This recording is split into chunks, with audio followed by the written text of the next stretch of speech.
نحمده ونصلي ونسلم على رسوله الكريم اما بعد فاعوذ بالله من الشیطان الرجیم بسم اللہ الرحمن الرحیم ونبئهم عن ضیف ابراہیم، اور انہیں ابراہیم کے مہمانوں کا احوال سناؤ۔ سورہ حجر میں اللہ رب العالمین نے سب سے پہلے سید المرسلین صلی اللہ تعالیٰ علیہ وسلم کی نبوت پر دلائل دیے، اس کے بعد توحید پر دلائل دیے، پھر حضرت آدم علیہ السلام کی تخلیق اور اس کے متعلق واقعات بیان کیے، پھر سعادت مند کون اور بدبختوں کے احوال اللہ نے بیان کیے۔ اب یہاں سے جو اللہ رب العالمین نے ان آیات سے اللہ رب العالمین نے بعض انبیاء کے واقعات کو بیان فرمائے تاکہ لوگ ان واقعات کو سن کر عبرت حاصل کریں اور ان کے اندر عبادت کا ذوق اور شوق پیدا ہو۔ سب سے پہلے حضرت ابراہیم علیہ السلام کا واقعہ بیان فرمایا، پھر اس کے بعد حضرت لوط، اور پھر اس کے بعد حضرت شعیب، اور پھر اس کے بعد حضرت صالح علیہ السلام کا واقعہ۔ چاروں انبیاء کے واقعات اس صورت میں اختصار کے ساتھ اللہ رب العالمین نے بیان کیے۔ ان کی تفصیل سورہ ہود میں آپ سماعت کر چکے تھے۔ اللہ رب العالمین نے ارشاد فرمایا وَنَبِّئْهُمْ عَنْ ضَيْفِ ابراہیم، کہ انہیں ابراہیم کے مہمانوں کا احوال سناؤ، یعنی اے حبیب صلی اللہ علیہ وسلم میرے بندوں کو حضرت ابراہیم کے وہ مہمان کہ جنہیں ہم نے ان کے پاس بھیجا تھا، وہ مہمان کیوں آئے تھے؟ تو فرمایا کہ وہ مہمان حضرت ابراہیم علیہ السلام کو بیٹے کی بشارت دینے کے لیے آئے تھے، اور حضرت لوط علیہ السلام کی قوم کو ہلاک کرنے کے لیے آئے تھے، اور تاکہ وہ یہ سمجھ لیں کہ یہ واقعہ کیوں بیان کیا جا رہا ہے، تو اس کی وجہ بھی بیان کر دی کہ حضرت لوط علیہ السلام کی قوم پر اللہ کا جو عذاب آیا تھا، اور جو انہوں نے اللہ کو ناراض کیا تھا اور وہ مجرم بنے تھے، تو ان سے اللہ رب العالمین نے انتقام کس طرح لیا تاکہ لوگ ان کے انتقام کو اور ان کے عذاب کو سن کر عبرت حاصل کریں اور انہیں یقین ہو جائے کہ اللہ کا عذاب ہی سخت عذاب ہے۔ کیونکہ پیچھے کل بھی آپ سماعت کر چکے تھے کہ جہاں اللہ بخشنے والا سب سے زیادہ مہربان ہے، وہیں سب سے زیادہ اللہ پکڑ فرمانے پر بھی اور سخت عذاب دینے والا بھی ہے۔ اور حضرت ابراہیم علیہ السلام کے مہمان کئی فرشتے تھے، اور ان میں حضرت جبریل بھی تھے۔ آگے ارشاد فرمایا اذ دخلوا علیہ فقالوا سلاما قال انا منکم وجلون، جب وہ اس کے پاس آئے تو کہنے لگے سلام۔ ابراہیم نے فرمایا ہم تم سے ڈر رہے ہیں، یعنی فرشتوں نے جب حضرت ابراہیم علیہ السلام کے پاس آئے اور انہوں نے سلام کیا تو آپ علیہ السلام کی تعظیم و توقیر بھی کی۔ یہاں پر حضرت ابراہیم علیہ السلام نے ان مہمانوں سے کہا کہ ہم تم سے ڈر رہے ہیں، یہ کیا وجہ تھی کہ یہ جملہ آپ نے ارشاد فرمایا حالانکہ انہوں نے سلام کیا تھا؟ تو اس کی وجہ مفسرین نے لکھی کہ حضرت ابراہیم علیہ السلام کا مہمانوں سے خوف کھانے کی ایک وجہ یہ تھی کہ وہ اجازت کے بغیر اور بے وقت اچانک آ گئے تھے، اس وجہ سے حضرت ابراہیم علیہ السلام نے فرمایا کہ ہم تم سے ڈر رہے ہیں۔ اور دوسری وجہ یہ تھی کہ جب آپ کیونکہ سب سے زیادہ مہمان نواز تھے، جیسے وہ آئے تو آپ نے بھنا ہوا گوشت ان کے سامنے فوراً پکا کر پیش کر دیا، اور وہ مہمانوں نے کھانے سے انکار کر دیا۔ اور اس زمانے میں جب مہمان اگر کھانا کھانے سے انکار کر دے تو یہ دشمنی کی علامت سمجھی جاتی تھی، تو اس وجہ سے بھی آپ کو خوف ہوا کہ انہوں نے کھانے سے انکار کر دیا تو شاید یہ دشمن نہ ہو۔ اب وہ اپنا تعارف کرواتے ہیں اگلی آیت میں قالوا لا توجل انا نبشرک بغلام علیم، انہوں نے عرض کیا کہ آپ نہ ڈریں، بے شک ہم آپ کو ایک علم والے لڑکے کی بشارت دیتے ہیں۔ علم والے لڑکے سے یہاں کون مراد ہے؟ تو یاد رکھیے کہ علم والے لڑکے سے مراد مفسرین فرماتے ہیں حضرت اسحاق علیہ السلام ہیں۔ اب یہاں پر علماء نے ایک اور بات بھی لکھی، اس آیت سے یہ بھی پتہ چلا کہ فرشتوں کو اللہ کے بتانے سے یہ معلوم تھا کہ حضرت ابراہیم علیہ السلام کے ہاں بیٹا پیدا ہوگا، وہ علم والا بھی ہوگا اور وہ نبی بھی ہوگا۔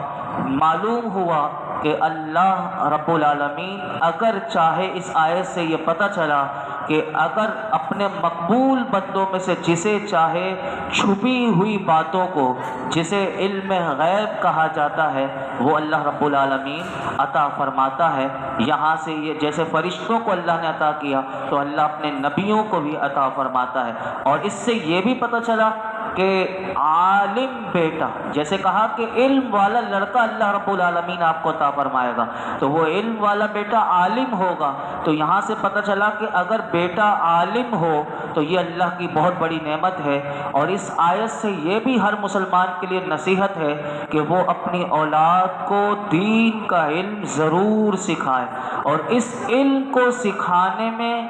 زیادہ توجہ دے، کہ جتنی کہ وہ علم سکھانے کے لیے اپنے بچے کو فی زمانہ، اگر ہم دیکھتے ہیں جس پر افسوس کیا جا سکتا ہے کہ اولاد اگر ذہین ہے اور بہت یعنی شارپ ہے اس کا ذہن، تو فی زمانہ لوگ یہ کرتے ہیں کہ اگر دین کا علم سکھانا ہو تو اتنی توجہ اس بات پر نہیں دیتے، لیکن اس بات پر اتنی دیتے ہیں کہ اگر دنیا کی تعلیم دلوانی ہو تو اس کے لیے ماہر اساتذہ کو تلاش کیا جاتا ہے، اور اونچے سے اونچے اسکول جس میں پڑھائی او لیول اور بالکل اعلیٰ درجے کی تعلیم جس بچے کو مل سکتی ہو، تو اس کو دلانے کے لیے دنیا دن رات ایک کر کے دنیاوی علوم کے لیے وہ کوشش کرتے ہیں۔ لیکن اس کے مقابلے میں اگر ہم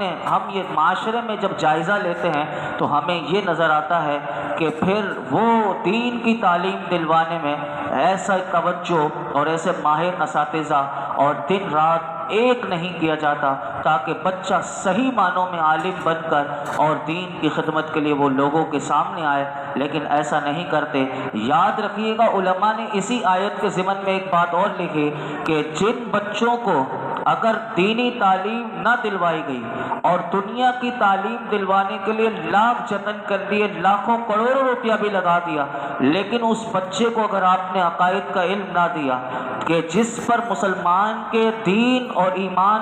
اور اخروی نجات کا دار و مدار ہے، اگر یہ بچے کو آپ نے نہ دیا، اور اسی طرح مسلمان ہونے کی یعنی آپ بھی مسلمان، آپ کی اولاد بھی مسلمان، لیکن آپ نے اپنے بچے کو صحیح معنوں میں قرآن پڑھنا نہ سکھایا اور فرض عبادات کیا ہوتی ہیں لیکن اس سے متعلق اس کو پابند نہ بنایا، اور اسی طرح بنیادی باتیں فرض علوم کی جس میں نماز، روزہ، زکوٰۃ، حج اور دیگر نکاح کے مسائل اور ساری باتیں آ جاتی ہیں، اگر آپ نے اپنے بچے کو نہ سکھایا تو پھر آپ دیکھ لیجئے گا کہ معاشرے میں ایسے لوگ ہمیں بہت نظر آتے ہیں کہ جنہوں نے یہ ساری باتیں نہ سکھائی ہوتی ہیں لیکن دنیاوی علوم و فنون میں انہیں ماہر بنا دیا ہوتا ہے۔ ایسے ہی لوگ آج ہمیں معاشرے میں جب نظر آتے ہیں تو وہ کیا کرتے ہیں، وہی لوگ اسلام سے بیزار نظر آتے ہیں اور اس کے بنیادی احکام پر طرح طرح کے اعتراضات کرتے ہوئے نظر آتے ہیں۔ یہ تو وہ ہوشیار اور ذہین بچہ تھا، لیکن اگر ماں باپ کا بچہ جسمانی معذوری میں ہو یا ذہنی طور پر کمزور ہو، جس کو اسکول والوں نے منع کر دیا ہو، یہ پڑھ ہی نہیں سکتا، تو پھر کیا کرتے ہیں وہ ماں باپ، وہ سب سے آسان حل یہ ہوتا ہے کہ اس بچے کو مدرسے میں ڈال دو تاکہ دن رات وہاں پڑا رہے چاہے، اور ایسے بچے پر اپنا مال لگانے کو، اور وہ یہ سمجھتے ہیں مال خرچ کرنا یہ بیکار و فضول کام ہے، تو اس لیے اسے مدرسے میں ڈال دو جہاں مفت میں پڑھتا رہے گا، لگا رہے گا، اور اگر سیکھ گیا تو صحیح ہے، ورنہ گھر میں تو تنگ تو کسی کو نہیں کرے گا۔ یہ بہت غلط علم، یہ ہماری سوچ ہے، اس سوچ کو ہمیں بدلنا پڑے گا۔ ہم یہی اللہ کی بارگاہ میں دعا کرتے ہیں کہ اللہ مسلمانوں کو ہدایت نصیب فرمائے اور ہم سب کو ہدایت عطا فرمائے۔ آگے ارشاد فرمایا، قال ابشرتمونی علی ام مسنی الکبر فبما تبشرون، فرمایا حضرت ابراہیم علیہ السلام کو جب یہ کہا کہ آپ نہ ڈریں، بے شک ہم آپ کو ایک علم والے لڑکے کی بشارت دیتے ہیں، آپ نے ان فرشتوں سے کہا، فرمایا کیا تم مجھے بشارت دیتے ہو حالانکہ مجھے بڑھاپا پہنچ چکا ہے؟ تو کس چیز کی بشارت دے رہے ہو؟ یعنی جب فرشتوں نے حضرت ابراہیم علیہ السلام کو بیٹے کی بشارت دی کہ وہ اپنے اور زوجہ کے بڑھاپے کی وجہ سے پریشان ہوئے اور حیران ہوئے، تو انہوں نے فرشتوں سے فرمایا کہ اتنی بڑی عمر میں اولاد ہونا یہ عجیب و غریب ہے، اور ہمارے ہاں کس طرح اولاد ہوگی؟ کیا ہمیں پھر جوانی لوٹائی جائے گی یا پھر اسی حالت میں اللہ ہمیں بیٹا عطا فرمائے گا؟ لیکن یہاں پر یہ بات یاد رکھیے گا کہ حضرت ابراہیم علیہ السلام کا یہ تعجب کرنا اللہ کی قدرت پہ تعجب نہیں تھا،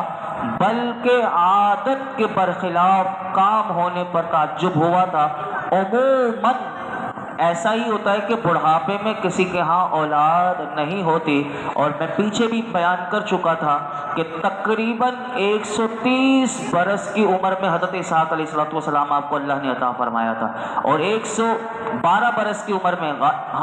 معاف کیجیے گا 99 برس کی عمر میں حضرت اسماعیل علیہ السلام، اور 13 برس کے بعد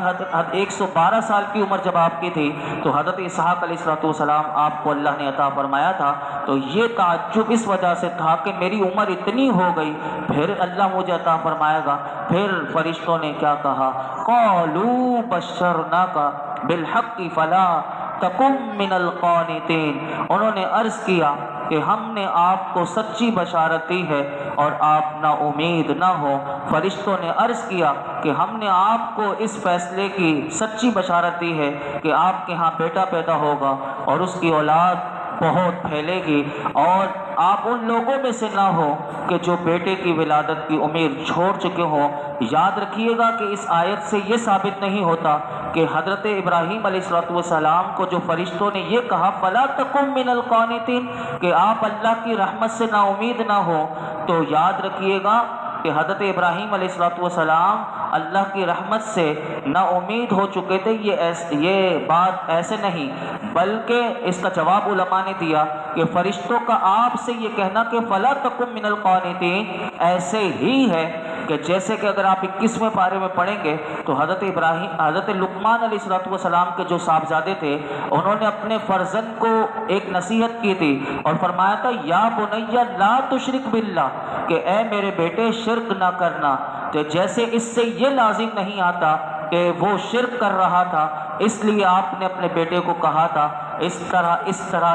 وہ علماء نے جواب دیا کہ یہاں یہ بھی لازم نہیں آتا کہ آپ نا امید تھے، بلکہ جب فرشتوں نے یہ کہا کہ آپ نا امید نہ ہو تو آپ نے فرشتوں کو جواب کیا دیا؟ قرآن بتاتا ہے قال ومن یقنط من رحمت ربہ الا الضالون قال فما خطبکم ایھا المرسلون۔ ابراہیم علیہ السلام نے کہا گمراہوں کے سوا اپنے رب کی رحمت سے کون نا امید ہوتا ہے؟ فرمایا اے فرشتوں، تو تمہارے ابھی آنے کا یعنی کام کیا ہے، مقصد کیا ہے کہ تم اور کس کام سے آئے ہو؟ یعنی جب حضرت ابراہیم علیہ السلام نے فرشتوں سے فرمایا کہ میں اللہ کی رحمت سے نا امید نہیں ہوں، کیونکہ نا امید تو کافر ہوتے ہیں، ہاں عالم میں جو اللہ کی جو سنت جاری ہے